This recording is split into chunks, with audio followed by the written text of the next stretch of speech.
Fuzel. Fuzel. Did we cheers already? Nope. We haven't yet. Cheers or coffee? Cheers. We did actually. But... Oh yeah, we did. But we might have to edit out that part. That's why. So. All right. Flexy Fam. Hi. How you doing? It's been a while, I feel like, but it's only been like a week and a half. It's been a while. Welcome back. Welcome back to another episode of Flex in the City. I'm Rada. And I'm Lisa. And this is episode 49. I was trying to do the 9 on that. Yeah, but I was like, what is... It's not happening. I was like, I'm not going to try. Is it? Did you get it? Nah, it's not working. 49. I know. 49. 49. Yeah. 40, yeah. Okay. 49. And I think today's episode... 49. 49. Bravo! Bravissimo. Is that like... I think so. Italian? Bravissima. Bravissima for a lady. For a lady? I don't know. Brava. Brava. For a lady. You know that. with the eye. Yeah, there's always... Because it's either the eyes or the hands. Man, yeah. I love it. I love Italian. I love the language. And anytime I know. But anytime I like, but I noticed that when I want to say something, like I have a friend who's actually learning Italian, and so she'll say amore, and I'll be like amore. Like I can't help it. I'm sorry. You like, know, because forgive me. A lot of the Italians I came across were like Italian Americans, first of all. Yeah. And I was like, this is so like contrived. I'm sure it's not actually like real. Yeah. And then you go to Italy and you're like, they actually do all of even you see little animated kids who are like, blah, blah, blah. I'm like 5-year-olds. I'm like, okay, it's real. It's a real thing. It's a real thing. It's a real thing. Anyway. Anyway, we are not in Italy. No. We are in Germany. No, we are still in Germany. Beautiful Germany. It is actually kind of beautiful today, but I know what lurks outside. Yeah. Is not as beautiful as it looks. It was -2 this morning. Stop. Yeah.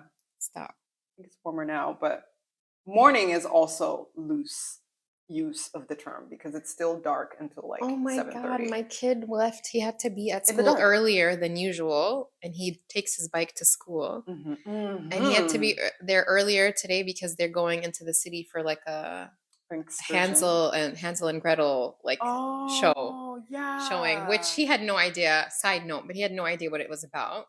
Because I feel like all these fairy tales, these German are so creepy that I was like, he doesn't need to know about it.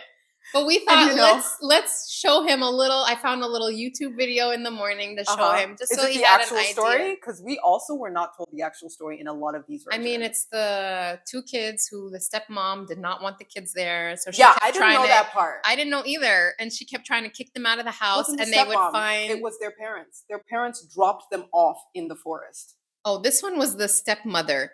The original story is their actual mother and father said, "We can't hack it." That's some bullshit. Yeah, and because they were like, our parents suck. Yeah, let's put these crumbs down. So we can find our way home. Yeah.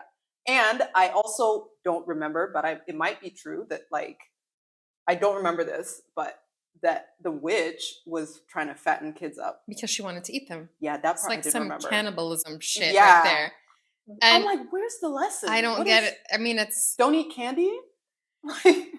I think the lesson is be wary of strangers and yeah, but it's extreme. Like strangers might want to fatten you up and eat you. Oh my God. And then like it's something about this, the boy kept putting a bone out and she couldn't see well. So he kept giving her a bone to touch. And she's thought, oh, he's still thin. He's not getting fat. Yeah. And then something like that. And then that's how he tricked her into coming in and making her fall into the cauldron. Oh, this one was the one we watched today was she was getting ready to get rid of the girl. Yeah. Because she was only focusing on eating the boy. I don't know. I don't know what that shit is about. Holes in the story. And so she's getting ready to get rid of her and she wants to basically throw her into the oven. Yeah. And so she was like, go check if the fire is ready. Just for some whatever reason. Yeah. And so the girl was like, actually, I don't know how to do it. Like, can you show me how to do it? And so she's climbing the ladder to get up to the cauldron or oven or whatever. Yeah. And the girl pushes her in. So it's So like, it's the girl that's the hero. See, that's different from the yeah, version that I've read, which is I don't mind that one too much. yeah, because the girl literally And then I stepped was like, what in. happens at the end? Because they can't go back to their like abandoning parents. They went back to their Yeah, that's parents, the thing. and the stepmother had died by that point. Oh, so it was like the evil So stepmother. the evil stepmother and the father is there ready to embrace them. Yet he let her his woman take his kids away. I'd be like, Dad, you ain't shit either. Like, what? So You obviously didn't come to look for us in the forest? You just chilling here? So my husband is like a strong believer that all of these are like trying to teach you a lesson, but trying to teach you that people who wrote these stories are messed up. yeah, and he was like, this is like, you got to think past they're trying to warn kids. They're trying to send you warnings that this is what they actually do. We're doing. If you're talking about like, here are the people that run the show, and by this show, is the shit that's really I mean the world. Yeah. And then we are controlling like the puppet masters. Yeah. And then we're down here like, just like, oh, just we have fatten us up, give us all the candy in the world, and we will just be so addicted to sugar and be too fat to move and have no cognitive abilities to think for ourselves. Like this literally went, he's like, that's where he went. I was like, okay. Yeah. I think it's time for you to go to school now. You're like, yeah, we're not doing this again. This is too early in the morning. All I wanted to know, I just wanted the kid to know what he was walking into. Right, fair. And, you know, because you don't want him to be the kid that's like, I don't know what this is. Yeah, you know? And would be like, how do you not know? Like, I didn't want him to be that kid today. Yeah, no, well played. Yeah. Now he knows way more than the other kids. He's going to explain the whole social relativism of it to everybody. He's like, this is what it's going But the point is that he left the house and it was dark. Yeah. Because he had to leave 15 minutes earlier than he normally does. Right. And I swear to you. Dark. Yeah. Darkness. Dark. I was like, my little baby is and isn't out it already there getting like the days are getting longer now already? Yeah, but like, I thought, no, aren't we? Oh no, we're still going down into the depths of darkness. Yeah, first. I think it's not until end of December, maybe. End of December. It's like and then we start to like climb back out of the depths. The depths of this. We're still descending. Bullshit. Which is awful. I can't stand it. I can't. On that fairy tale thing. It just reminded me. There's so many. You know the thumbs one. We've talked about that. I'm not even going to go into it. Thumbs one? The one about the kid who was sucking his thumbs. No. And there was like the wizard that comes over and cuts the thumbs of kids off. Hell no. Yeah. No. Oh, that's one of the most common ones. Is this to get them to stop kids from sucking their... Okay, no, I don't know that one. There's that one. And there's also the one of the kid who wouldn't eat. So he just like starved to death and died.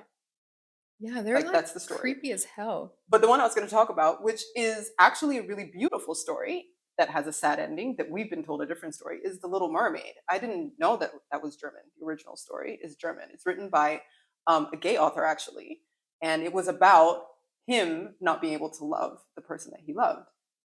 The two different worlds. And at the end of the original story, the mermaid kills herself.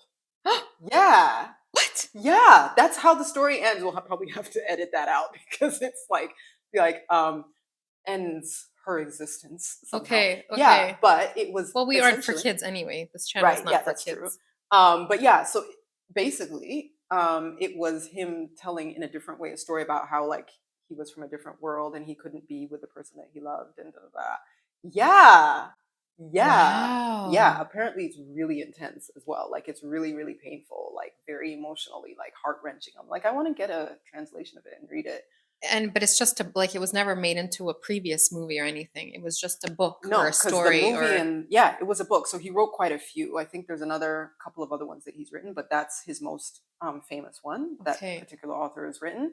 And and I've never heard the real story till I moved here. I was like, oh, I had no idea. Yeah, I didn't know. It was very interesting. So I was like, a lot of art imitates life, which is extremely terrifying when you read some of these stories. I'm like, right, okay, so we are leaving kids in the forest. Well then, and fattening them up so we can eat them. Wow. I want to put this somewhere that it's not. Oh, I'm going to put it down here. I was like, why was it not showing up before? Sorry. We've changed positions, guys. I've shown people how the sausage is made, as they say. Like, oh, there's actually a table down there. Oh Lord. Anyway, back to to our I was like, what episode. is our topic even? I love how I'm sitting. I'm like, hey guys, all right, let's do this. Let's do You this. look like a coach for a football team. Seriously. Like, all right, so guys, we've talked about the plays, and you know what? You're just running through us, and we need to like pull it together. And have you noticed every football player when they're interviewed after the match, they always have the same thing. You know, we just needed to like really like come correct in the pocket, Yeah. and we needed to just pull together. And Yeah, I'm yeah. like, so you guys all have the same coach. Yeah. It's funny, but Anyway. yeah. Speaking of competition, nice I think segue. today's episode is a good one. All our episodes They're all are good. Me. But today, I think we want to address this idea that how many times have you been in a situation where someone comes up to you and tells you some good news, something that they've achieved, accomplished, and part of you is like, oh, that's amazing. And then the other part is like dying inside, the inner part of you that's like, oh, that bitch. Oh, just hit the mic. And it's this idea that can we genuinely be happy for other people's success? Especially in areas where it's still something you're working towards. Yeah. Or something that you want. Yeah, because you see that and you go, I'm doing all the same things. Yeah. Like, or why I'm are doing you it better than I'm doing it better, but what is it that this person, she, he, it doesn't matter. Like I think there's competition on all levels. There's competition between men and women. Like if you look at the workplace, you in the fitness industry, there's also going to be that level of competition as well. Although I've learned my lesson the hard way. Do not try to compete with fit men. But she'll take on any fit woman any day. Yeah. Nah. I'm just not carrying enough testosterone for that. And then there's also that competition between women, like women also workplace, largely, whatever, motherhood, all of that. Like we really cannot be happy for each other. Have you noticed there's a different level of competition? Because there's the girls' competition when you're like teens, then there's the 20s, and then there's the accomplishment career-wise. Yeah. Mom competition is a whole nother. Like, I'm sorry, like don't mess with the mom. And no one talks about that. Yeah, it's like, oh well, like whose kid is cuter? Yeah. And who's like my kids are the best. Yeah. And we I all do know it the a best. mom like that. And this is how you're supposed to do it. My kid is doing like Pythagorean theorem in his like kindergarten, and you're like, no, bitch, he's not. No, he's not. No, he's not. Do you know what that means? You can't even spell Can theorem. You spell? I wasn't even gonna say Pythagorean. I was not gonna say it again. I'm gonna eat my words. Like I'm not even gonna say it. Like really, can you? That's even when the spell disc it? goes in the wrong direction. Yeah, exactly. Where you're like, can you spell? No. Yeah, it's a whole different like ball game there. And then and even before like teens, we have like sibling competition as well, especially. Did you have that within your family? Oh, because you have a lot of sisters. Yeah. Still, mainly only with one sister. But there's no competition. No competition because you're winning. Because I know she doesn't listen to the podcast. I love it. She won in a lot of ways. Like she's like the one who went to Ivy League school. She's the one who like, obviously did everything first because she was older, but she was like on every varsity team when we were in the same school. I was only on like varsity basketball. She was like on a National Honor Society plus like student council plus like, MUN plus like she did all of this stuff. And then like she ended up going to this like amazing school. And I was like, bitch. I'm also here. I love you, but yeah. Oh no, I said it to her face. Fisticuffs. A lot of times. So yeah, definitely the rivalry was there. Yeah. But at least you were honest about it. I am now. Oh, so at the time you weren't. You were like. Also, I would never say this to her now. Yeah. No, I would never say this to her now. I think my sister and I had that a little bit because my sister was one? like Young. Oh, they're all younger. I'm the oldest. Yeah. So no, the sister before me, like Nijma, and I had a little bit of competition, but only because she was excelling at everything. Like she was the athlete. She was the one that would show up to class, barely listen to anything, and get like, A's on all her exams. And she also was well-mannered. Like I was the one that was, my mom had such a tight hold on me with 'Cause you were, everything that I like, did. the loose cannon. So I was rebelling in any chance I could. So I was always grounded. I wasn't doing well in school. Yeah. I remember my parents tried to fix that by saying, She if said we buy fix. It's the fix it. Seventh grade was a shit show, okay? Oh, In it's a shit show New York, regardless already. everybody knew that once you hit seventh grade in public schools, like Junior it high. was, I don't know, maybe it's worldwide, but seventh grade was the hardest year. There was something about sixth grade, you made the jump from elementary school, To but you're junior still high. kind of, Yeah, yeah. still Like kind of, upper yeah. secondary, lower secondary, upper But then primary. seventh grade is when the shit got real. Because you're the lowest of Yeah, the high schoolers. exactly. Yeah, And then eighth grade is when you got your shit together, but then you got slapped again with yeah, it. because it's like Come high freshman. school. Yeah, Yeah. So seventh grade, it was a shit show, and my parents were like, "If we buy you a CD player, will you get good grades?" And I said, "Yes." I was gonna say that would have worked for me, honestly. No Yes. lie. They got me my first CD player. Alanis Morissette went into that shit, and that was the end of it. Jagged Little Pill. Yeah. What a classic. I mean, did I study? No, I just No, you just listened to music. I stood in front of the mirror the whole time and would lip sync to Jagged It's like, Little. hey, On your wedding day. That's literally all it was. You want me to talk about perfecting something? That was what I did. That was it. Talk about backfiring. Studying? No. And that's how we know that bribery does not work. Does not work.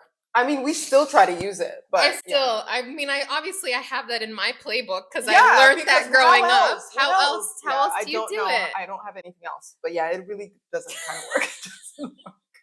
But yeah, so there was that competition between. Like, take this. Yeah. Please work with They us. were so desperate, man. So desperate. Man. So there was that competition between siblings, and then I also had my younger brother. First one always gets it hardest, though, I think. And I did. My mom, it's like, will admit it now. Like, yeah, you had the toughest part of it, you know? Yeah. So, and my younger brother also was such a troublemaker, but he got away with shit because by that time, what, 5 of y'all, four ahead of him. No, I'm talking about my younger brother, not the youngest. Yeah, because the youngest. The youngest. They were probably like, he could raise himself. Yeah, exactly. Yeah. He got away with murder. Yeah. The younger brother who came after my sister, yeah, he was a troublemaker too, but because he was a boy and he was the first boy and it was a big deal and all that, like, he could get away with it. Yeah. He could get away with it. And they were like giving him phones. Like, the bribery came in hard. And you're over there like, and I'm like, well, I got a CD player and one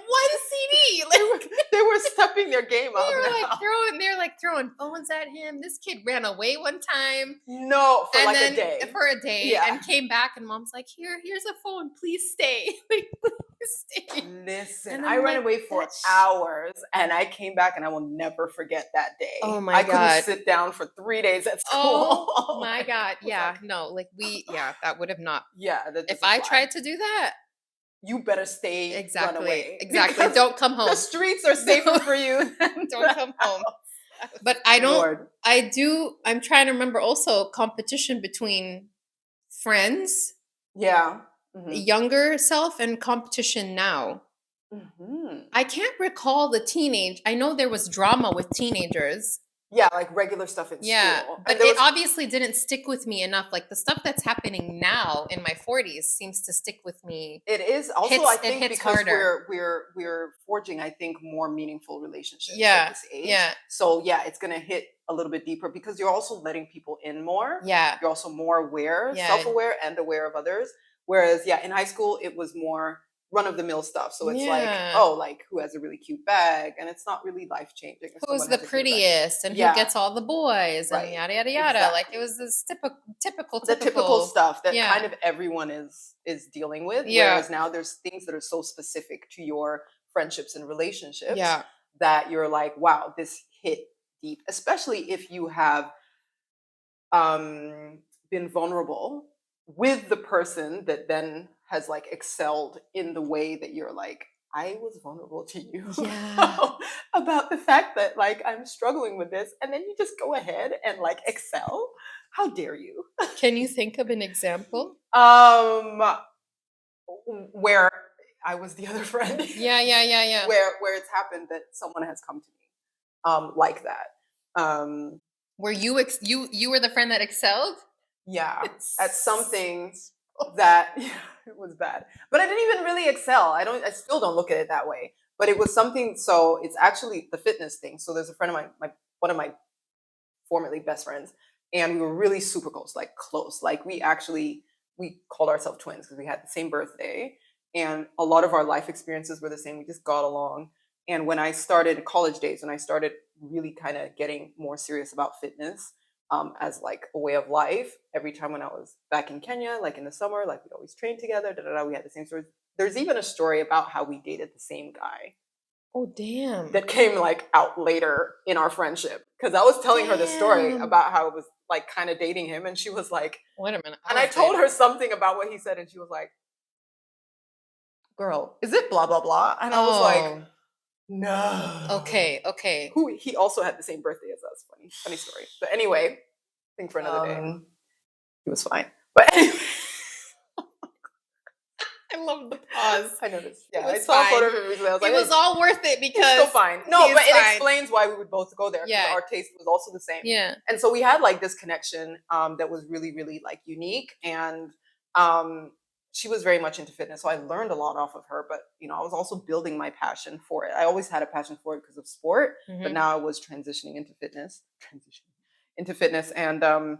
And she was wanting to do this as like a business. So she was trying to build this business. And then I kind of like, now when I moved back to Kenya, I was like, oh, like I have time to like really try and maximize on this. And actually opportunities came my way and I was like, I'll take it.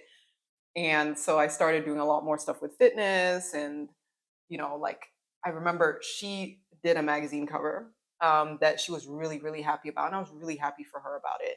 And then I went to an event. I still remember the dress I wore because like my arms were out. This is when I was like peak CrossFit condition. And they contacted me and they were like, we want you to be on the cover. And the same magazine that she had done? And they were like, we want to talk about how being strong and being muscular. And I actually said, I won't do it unless you actually say strength is feminine on the cover. Ooh. So yeah, I have the cover somewhere. I'll show it to you. And look at you making demands. Because I was like, I love it. It's the whole thing. Yeah. There's a little bit of jealousy and being proud in there. Because I was also facing, and it was probably reflective of the fact that I was like, I need to take this position, because I was always polarizing people. People would be like, you're so fit, you're so strong. And in the gym, I would feel so secure and strong and comfortable. Then I would go to work and I would have meetings where I knew I couldn't take my blazer off. Because you knew you were going to hear something. People would be like, damn, what are you doing? Yeah. And like, even at home, like my mom would be like, what are you training for? And I'd like tell my dad when I'm deadlifting, he's like, are you a bouncer on the weekends? Yeah. Are you going to lift a car? I don't understand. What is the end goal? I just want to be strong. Like, so I was like polarizing. Yeah. And I was like, I want to iterate the fact that, especially in Kenya, where there's a certain body type that's very different from what I was becoming and building. And so I was like, I want there to still be a celebration of the fact that women don't have to look one way. And it was also still a projection, because I hadn't yet gotten to the place where I was completely secure with that, you know, because I was like, oh, maybe my shoulders are too big. Oh, maybe my hips should be wider. Oh, maybe I should soften up a bit. And so I did this shoot, and it was a whole article as well. So they interviewed me and did the article, really happy with it. And they did. And you're still friends with that. At this point, you're still friends with that. We're still friends. Yeah. She was actually now doing an editorial column for that magazine, a fitness one. Oh. So she was like, oh my God, I was there at their office and I saw your proofs, like your photos from the shoot. And I was like, oh my God, like, how do they look? And she was like, honestly, they were like, she looks way too strong. That was the feedback. And I was like, don't have enough shots. And she was like, oh yeah, they're going to call you back for another shoot.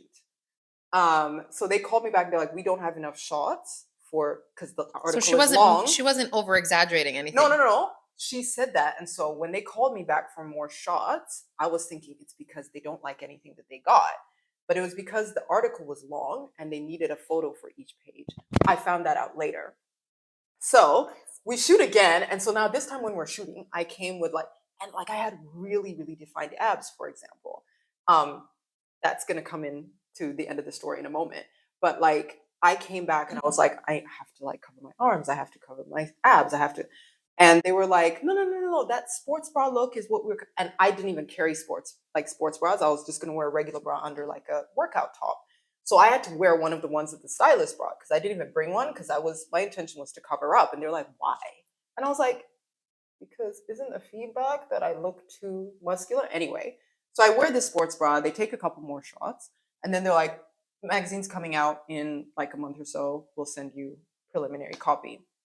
I get my copy and they sent me like 3 copies. They're like, how many do you want? I was like, give me 3. And I could see like on the cover was one of the original shots that I took. And I could see that they like smoothed my abs. Like they made them look less protuberant. So like more less, like a flat stomach versus. It was flat. Yeah. But no, I mean like. But you could see that there was just more like in terms of the striation, like the cubes was not as much. It was there, but it was very faint. Yeah. So it looked like, oh, she's like just starting to get out. And I was like, I worked hard for this shit. Like, so that was there. And I was like, okay, cool. And then some of the other photos, I was like, But we finished the shoot. And I mean, I got the proofs back. And even people at my gym saw the cover and were like, girl, we know your abs. Why the hell are they like covering them up like that? And so she was like, yeah, honestly, they were just like, we don't know which photos to use because like, she's just like, she's going to scare people. Really? This is your friend still giving you. So you never actually got feedback from them. The feedback I got from them was they were so happy. People who were on the shoot were like, can you train us? Can you tell us what you do? Can you tell us your nutrition? So then what happened with the photos? I don't get it. Why did they wash? Like, why did they? They sent it to wherever their publisher is. And actually, when I saw the unedited ones, like I was like, it is like, you know, and at the magazine, I'll say the name of it, doesn't matter. It's Healthy Woman. And so it was about, it's not per se a fitness magazine. So, but still, the article was about strength being feminine. So having me almost in a position or in a way, in a form that was a little bit polarizing, I think would have been better, especially if that's how I look. Yeah. You know, because you've picked me for this. Yeah. For this a reason. Is how I look. If it's like, whoa, you're getting that reaction, but people are going to read the article and understand that we want to normalize women being strong. Yeah. So this was at a time when, it was really not a big, I don't know if they're in the rest of the world, but certainly in Kenya, it was not really like, was not a lot of people in the gyms, certainly not a lot of women weight training, upper body. Everyone was like, we're just squatting endlessly to get a big ass. Yeah. And so it was crazy because I was like, you're meant to be like my friend. So even if those were the conversations having, you're there. You can be like, she works hard on this. You should talk to her before making this decision, if that's truly the conversation that was had. Or you can be, because she knew about the fact that I was like, you know, my physique is polarizing. So to play on that even more was insensitive. Yeah. But I realized it was coming from a point of view of someone who that was her offering to the world. That was something. That was her world. It was her domain. Like she'd in a been way. Doing it for a while. You were fresh. You were new. Yeah. And I was doing this as like side deal. They came to me. I've got my job. I've got something else that I'm doing. It's not my focus. And I've kind of like come in and been like, oh, that cover that took you X amount of years to get, I got it after moving back into the country for 3 months. And so I get that, but at the same time, I was like, be mad at me then to my face, and then let's work on it, and be mad and tell me that you're mad, but then let's like talk in 2 months if that's what you need. Right. Or, you know, let's hash it out and, you know, just like have a conversation about it. Cause I was like, we've been through so much. Like we were the kind of best friends where it's like, we can never not be friends. Cause you know too much shit about each other. Still do.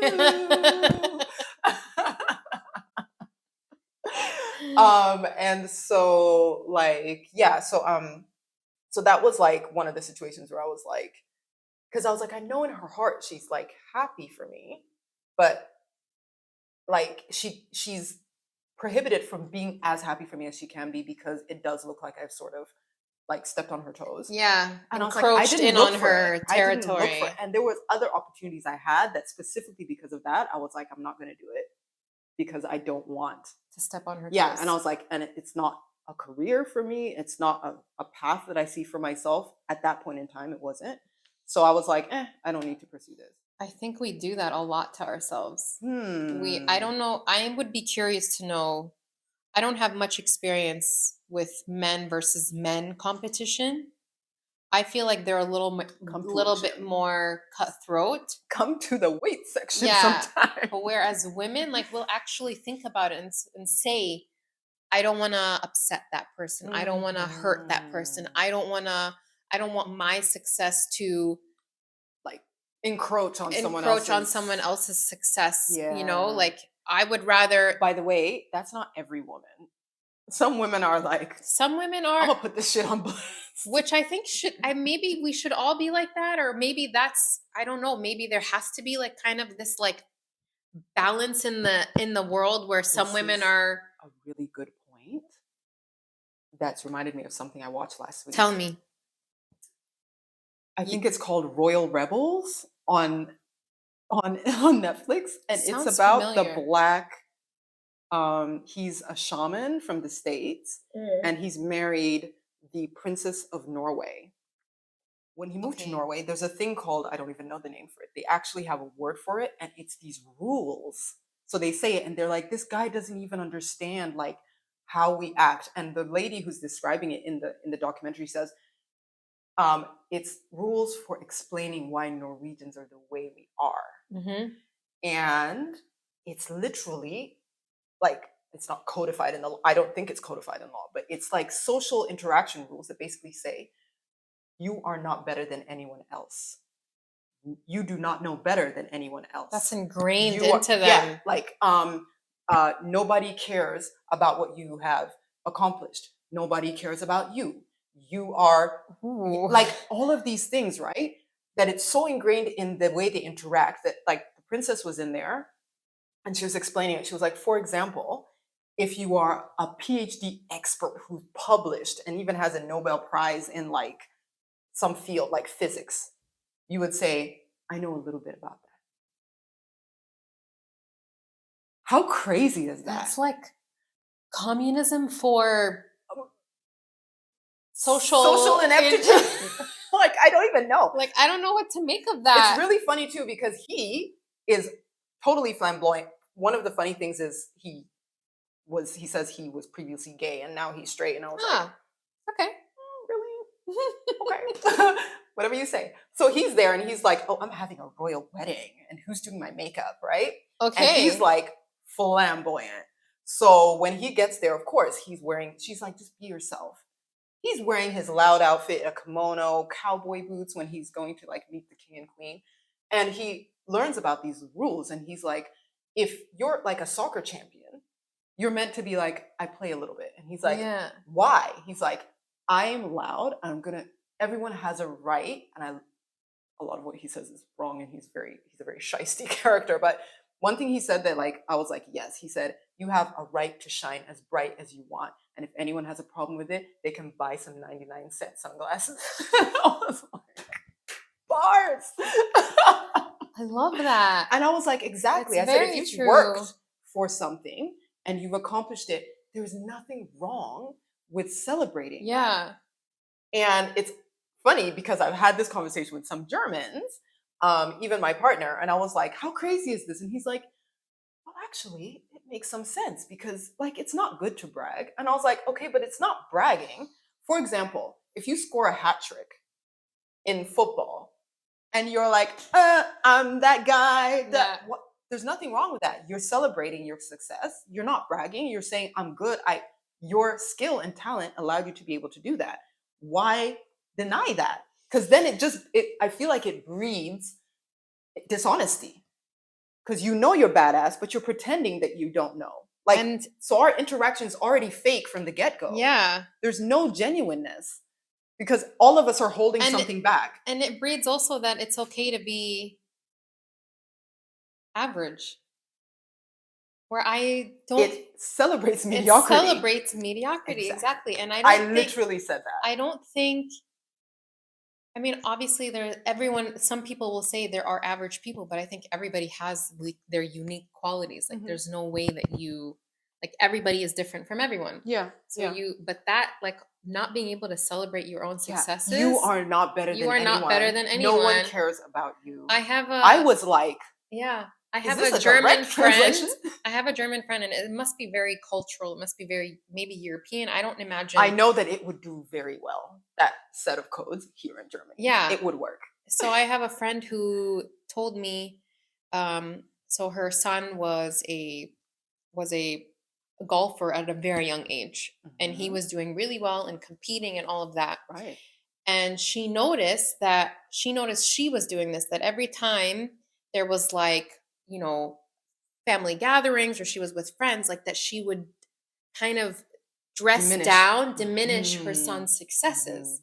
And so she remembers this one time where her son actually won a tournament and was like the top player of that tournament and won everything and had a whole trophy and whatever. And her kid is walking back to the car and he's almost like embarrassed of it. And that's when she realized, oh my God, like, we're doing him a disservice. Like, this kid should be celebrated for his successes. But because they've, like, it's ingrained in them where you shouldn't be loud and proud, that you have to kind of hide behind your successes and just kind of push it down.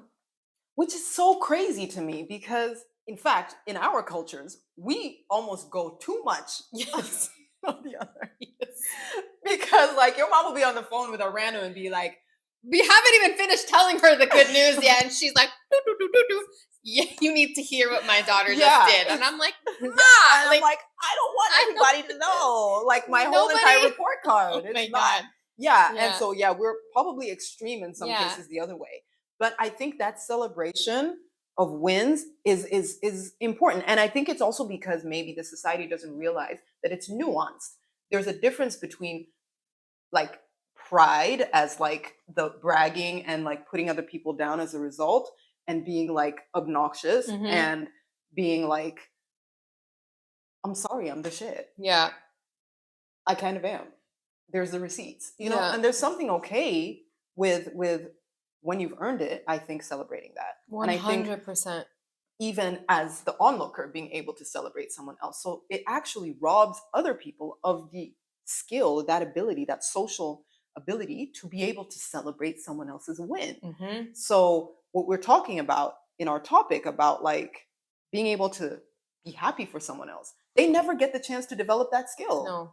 Because literally this code tells them, do not be happy for someone else, because if they tell you something good, they're being braggy. They're bragging. And they're actually a social, like... And they're show-offs, and it's just... They're a bad person. They're a bad person, and it's just not a good look. And you're justified to be unhappy for them talking about their happiness. Yeah. Which is wild to me. It's crazy. It's crazy. Some competition is healthy competition. Also. Motivation. But I think in the context of you're looking at it with people who have a healthy, I think, view on their ability, where they see, they're secure. Exactly. Where you're like, you know what? Yes, there's someone who's done it better, and that's great, and that's awesome, and that means that I can also strive to try to do something else. Because that's where inspiration comes from. That's where emulation comes from. Like, where do you build that type of, like, sense of pulling yourself up if you can't actually celebrate a win of somebody else?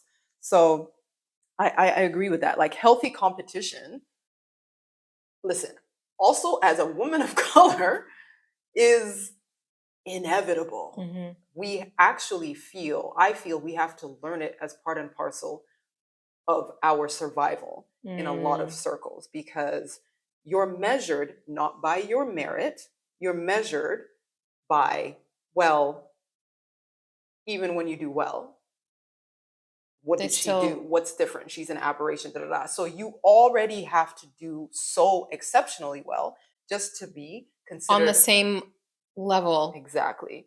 Or considered legitimate Yeah. in a lot of industries. Certainly in the corporate world, that's been a lot of my experience as well.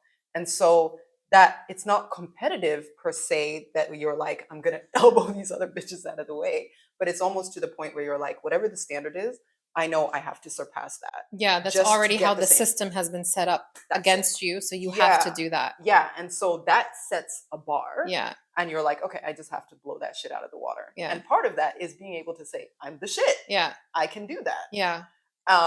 Which is necessary. I think that's in that regard, like I said, like because the system is already set up in a way for you to fail, to not succeed. Yeah, exactly. That in that regard, like I'm like, yeah, you need to shout. You need to shout at the rooftop, like Yeah. on Talk on the about rooftops, those like I am the accomplishments. shit. I did nobody this. else is doing it for Nobody you. helped me. Like I'm awesome. Nobody helped me. Nobody helped me. I did this by myself. I did this by myself. I'm standing on top of this mountain. Screw all of you little people. No. You thank the little people. You have to, and everybody. I think even when you look at like people of color who like have accomplished things in like the public domain, they will thank a lot of people who are like, my mom who worked like 3 jobs to make sure that we could do this, or my uncle who drove me to acting class even when my parents thought that it was not a real profession, or my auntie who came to every single one of my recitals when I was trying to learn. So like you realize that it's really important to have these people support you. You acknowledge them, but it's like, how do you even make an acceptance speech then if you don't have that? How do you say, like, you know what I mean? Yeah. How do you accept it when some people in your realm say you've done a good job? Here's the Nobel Prize, for example. So are you meant to be like, I don't deserve it, so I would give it back, but since you guys are forcing it on me, I will take it. You can say, yeah, this is great. And, there's a lot of hard work that went behind this. There's nothing wrong with that. I also think another aspect of it is encouraging mediocrity, because in a society where there is so much abundance, mediocrity can still be a very abundant life. It's still a step up. You're still going to live a good life. And yes, if you look at that particular I don't want to say jurisdiction, that particular country, like Norway is an extremely rich country. They have a very low population. Like people live in a standard that's like, unmatched in most countries in the world. That's true. Even people who are considered mediocre or average. And so when you have that, there's no drive. There's no need to have drive to say limited resources. I have to, see how I can accomplish more, or reach for more, reach further or higher. They're just like, we already are at the epitome. Like, what higher are we reaching for? And I don't even have to reach. It's right here. So I think that's also an aspect of it. You know what's interesting? Back to the Norway example, is because within Norway, and it doesn't have to be Norway, we could be talking about Germany, we could be talking about any country. Yeah. So they've set these rules where you're not supposed to celebrate that you're better. But the minute that an outsider comes in, they are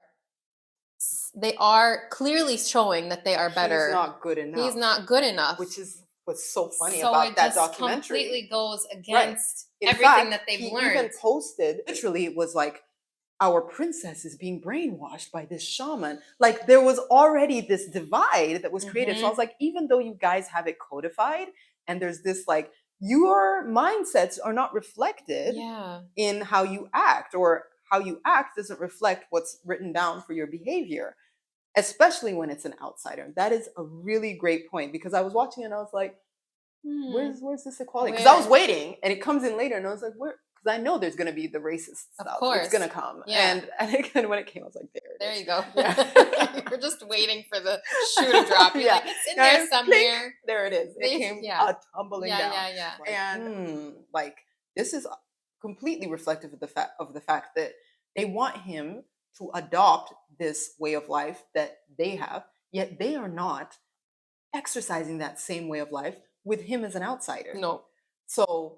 Because you would think of all places, like if this is really the rules that they live by, live by it. Everybody is welcomed and embraced with open arms, and you are just, and everyone's just we're another... all gonna be mediocre together. Yeah, no tall poppy syndrome. No, regardless of where you come from, what country you come from, race, gender, all of that. Yeah, we're all here. We're all which in an ideal world, okay. But that's no communism at its finest, right? Like, I don't know. That's like we're so, I don't know. It's just like completely across the board. Yeah, all the same. It's not sustainable with the human mind. No. And they didn't catch that in themselves as well. The same lady, for example, who's talking about, and she was like a royal journalist, was saying, he doesn't like respect our culture and how we do things. He's so loud and colorful and boisterous and da da da. And at the same time, they're like, he doesn't go with, and the princess was talking about, all of my boyfriends, all of my partners have been so scrutinized. So even with people who are from there, the hierarchy, simply because they are royals, there was this, and I'm like, you can't have both. If you're going to have a monarchy, for sure, you can't have both. So it just, I'm like, you have to be able to see that this doesn't make sense. It's not sustainable, but to each their own. It seems to work for them. Yeah. And he got his royal wedding. There you go. Good for you, buddy. So the catalyst for that feeling of like, maybe it's resentment when someone has success either before or in a bigger way than one person. That non-successful person, what do you feel like is the catalyst for that resentment? Like, do you feel like it's mostly jealousy? And I want to say it's a bit of insecurity. It's like, I think, because I want to say that when you see someone else's success, that there's something in it, and there's a little bit of envy or what you said, jealousy or whatever. Like, it's like a trigger inside of you that there's something maybe missing, or that you aren't fulfilling something, or that you're lacking in something. So there is a level of insecurity there. But in that moment, you probably don't know what to call it. So instead, you just come off as like a petty, jealous, envious person, resentful person. Right. And you might not even take the time to figure out. You might not, exactly. And I think that's usually how that works with envy, is that people don't really stop and think, is this actually trying to teach me something? And which we talked about before. Like, am I supposed to? About jealousy as well, about that. It was that quote that you said to me before that was Let me really find good. it. Let me find it. Jealousy. And I mean jealousy, and then there's a colon. So it's like pause for dramatic effect. Exactly. The most honest, motivational speaker you'll ever have. And I think that's literally, it's, if you actually stopped and thought about it, like, it's trying to show you something. Yeah. Like, rather than sit in that emotion of,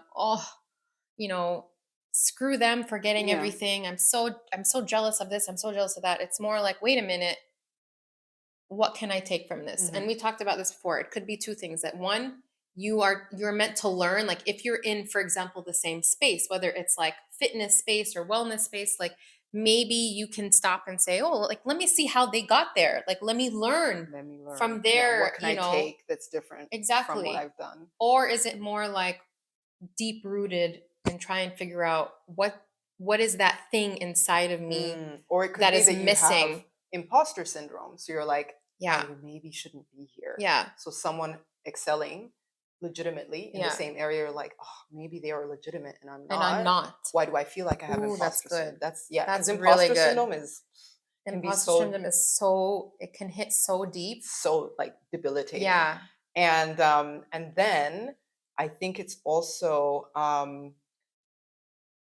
the idea that there's not enough space for all of us to survive. And I feel that all the time. I don't know if you feel that. I feel that all the time in my space as a coach. I have a lot of people that are coaches in my world. Yeah. And growing, like, that's an area that sees more people. And I think that's always going to happen. Like, you're going to find yourself also gravitating to more people that are like, but like, that's just naturally going to happen. You're going to gravitate to people that get you, that are on the same wavelength, right? So I have a lot of people that are coaches in my space, and I notice, like, for example, I am inspired by them and I'm in awe of them and I want to learn from them. But which we did talk about already. But they almost are like, wait a minute, like, I don't want Are to you share my trying? Yeah, I secrets. don't want to share my secrets because I don't want you to come in and take What? anything from me. Right. And I'm like, that's not what I'm trying to do. I think we are all in this mission to help other people, right? That's So the right. more people there are out there that are doing that, The the better. better. So And why would you if you're in it for the right reasons, then you yeah. would agree. So Yeah. don't see me asking, don't take my curiosity and wanting to learn from you as a way of me being like, oh, I'm going to take what you Yeah, I'm told going to me and I'm encroach going on to do your. it better and I'm going to. Because ultimately, I think at the end of the day, if you are secure, you made a good point. It comes from an element of insecurity. If you are secure in what it is that you're putting out there, creating, doing, teaching, then someone else can pick it up. They're still not going to be you. And it's Yeah, the same, because like, everybody is unique. exactly. You can, And you'll find your tribe, so to speak. You'll yeah, find the people who gravitate to words or style, or they like the way your voice sounds, or they're like, oh, like her demeanor is a bit different. As long as you're exactly. authentic, no one can duplicate that. We are beings of energy, and energy means that you are going to attract different and those energies that match up with your energy. Exactly. So you are going to have a different clientele than the next Pilates coach. You know what I mean? Unless we're both being negative, then we're just going Then to you're just attract going to negative attract the same people. one. But yeah, if you're So, being true to yourself, you are a unique being. There's and no one else that shares that same energy. And you're going to find people who, this is why you can have, like here in Munich, that's happening, that happened everywhere else in the world, like 10, 15 years ago, is this like reformer Pilates boom. mhm. And it's kind of getting a resurgence, to be fair, globally. But the boom is really kind of starting here. And what you see is like you can stand on a corner and there's a Pilates That's how studio in Jordan is. every, It's literally, but they're all going to be full. yeah. Because people are like, I like that one because of the ambiance. These guys create this for me. We were talking about before how there's ones where it's for women only and they give you training based on your cycle. Yeah. And there's another one that's like, oh, this one's like really intense and they have, so that's something that people gravitate towards. There's going to be something for everyone, provided you are true to Yeah. your uniqueness. Yeah. And I think the same thing applies with whatever it is you put into the world, whether it's art is the same thing. How many people are there that are expressionists or impressionists?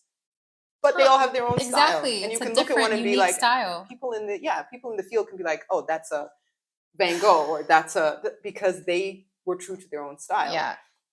Or Basquiat. I was talking to a friend over the weekend, and she herself is a trainer, and she has her own gym. And I loved it. She said, I'm not the aesthetically Pilates, beige on beige Pilates studio. The whole Pilates. You will not, we're not here for the gram, like literally.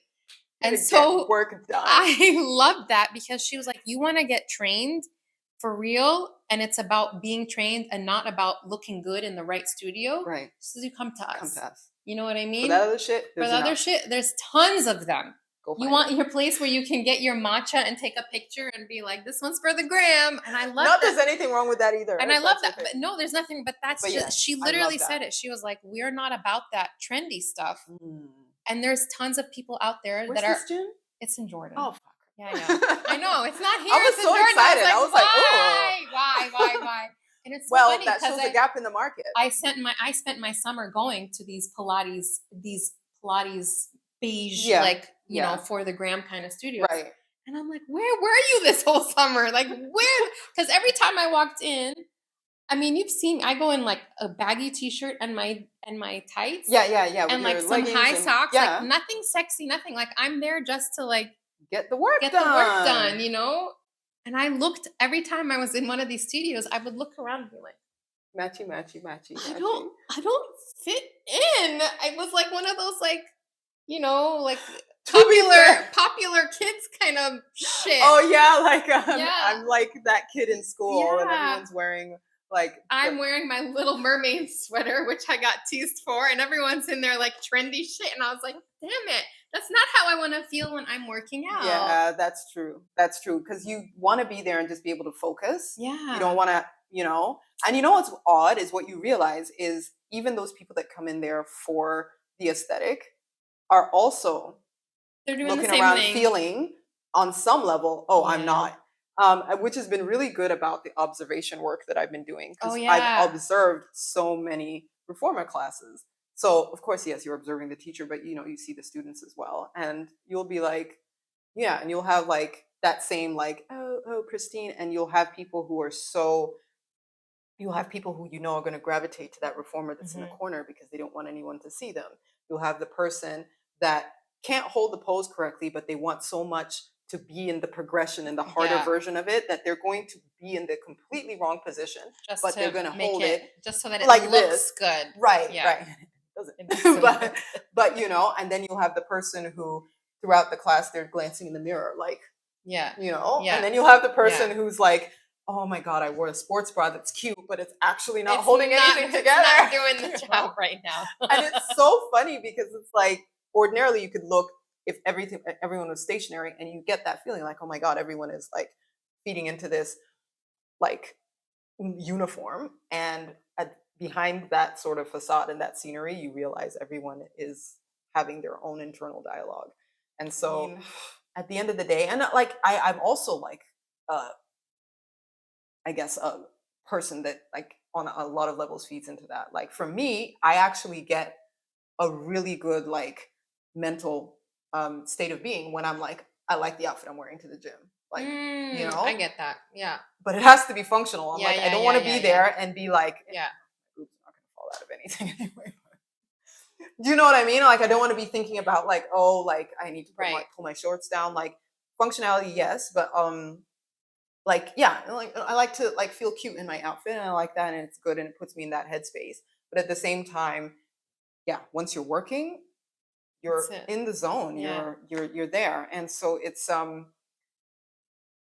I think a struggle everyone has. But yeah, that competition and that comparison says a lot more about you.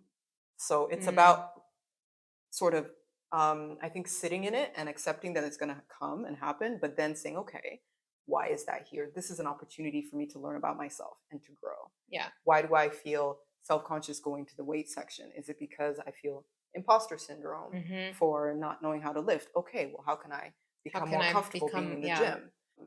So I think that is like that you can take that and also apply that to any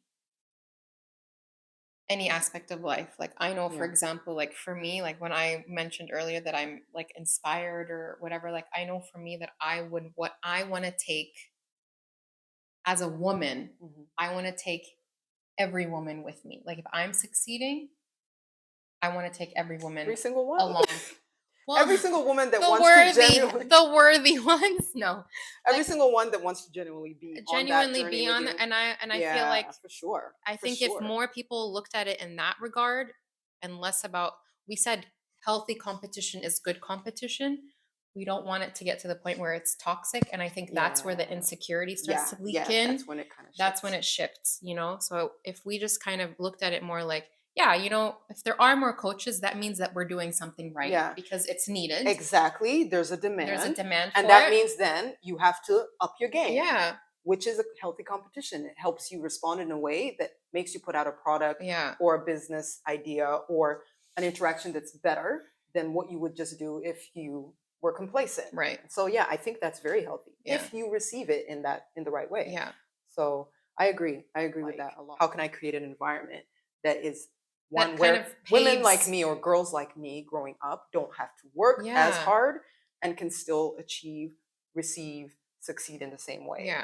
And so something that like has a lasting longevity or whatever, or legacy. And women are really great, I think, at being empowered, because I think a lot of men generally might not necessarily reach out to someone and say, mate, you really empowered me, man. Like it's not, or you really inspired me. I know they're inspired by a lot, but I think theirs is more emulation than and I might be wrong. I'm I've never been a man. So. This is where, let us know, guys. Let us know. That's where you can tell us like, nah, that's not how it works.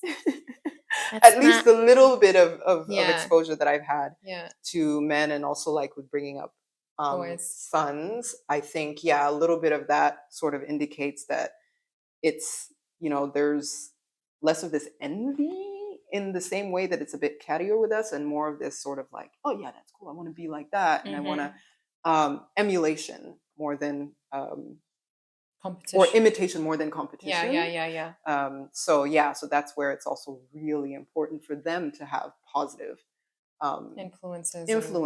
I think that was it. That jealousy thing is such a beautiful.